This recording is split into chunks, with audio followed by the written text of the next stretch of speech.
Chapter 2. Amy soared. Just her, the sky, and the 60-acre stretch of soybeans below. She pulled up her air tractor crop duster at the end of the field, swooped out right, turned back left, and lined up for the next round.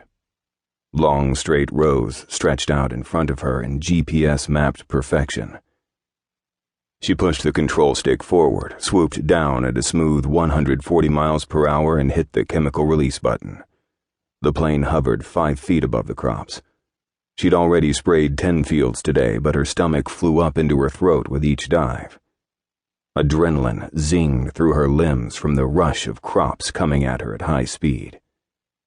Hardwood trees running perpendicular to the field grew bigger by the nanosecond. She held straight and steady. The flow of chemicals had to be maintained until the last minute, or she'd waste precious herbicide and money. When the trees got up close and high def, she eased back, missing the tops by a good 4 feet. Her stomach plopped back down from her throat, leaving a tingling tickle in its wake. Her hand loosened on the control. The thrill made her feel as weightless as the fluffy white cumulus clouds above her. She didn't need drugs, nor alcohol.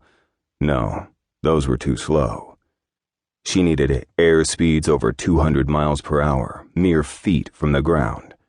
She needed to zip beneath power lines with almost zero clearance. She needed to tempt death to feel alive.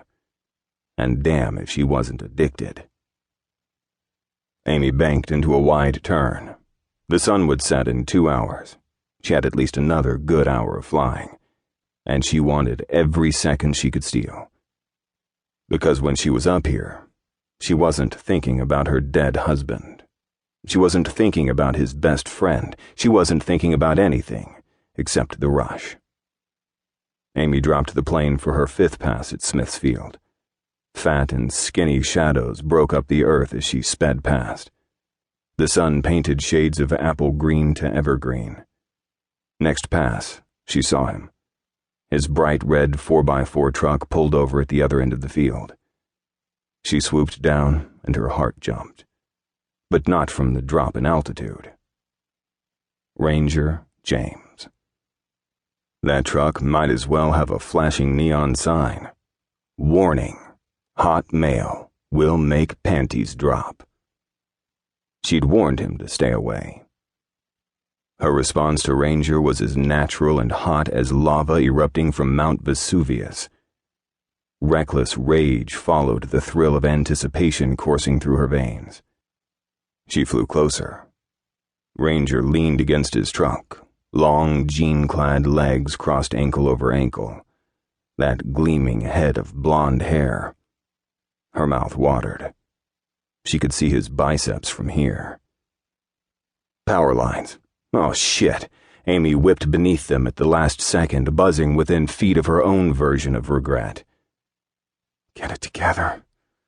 Mistakes, distractions, death sentence.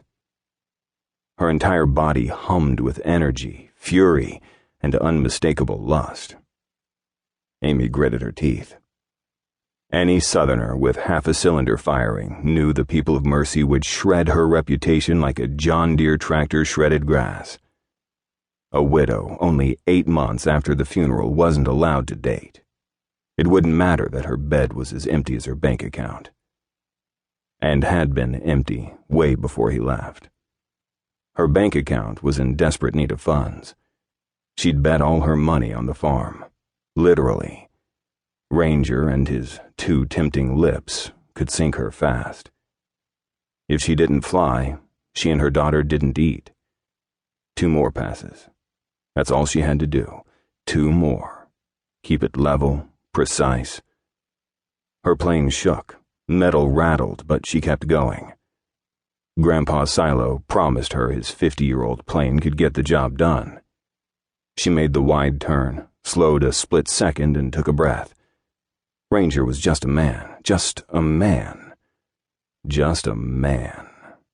A man she'd been secretly in love with since high school. Calm was definitely not on her radar. She pushed down, increased speed, wanting to rip a little hair off his head as she whipped.